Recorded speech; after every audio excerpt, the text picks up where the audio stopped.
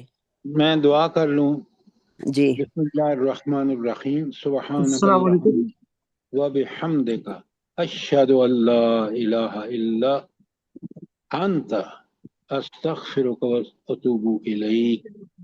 آمین ربنا ثم آمین. تقبل منا انك انت السميع العليم وتب علينا انك انت التواب الرحيم. جزاك الله. آمین ثم آمین.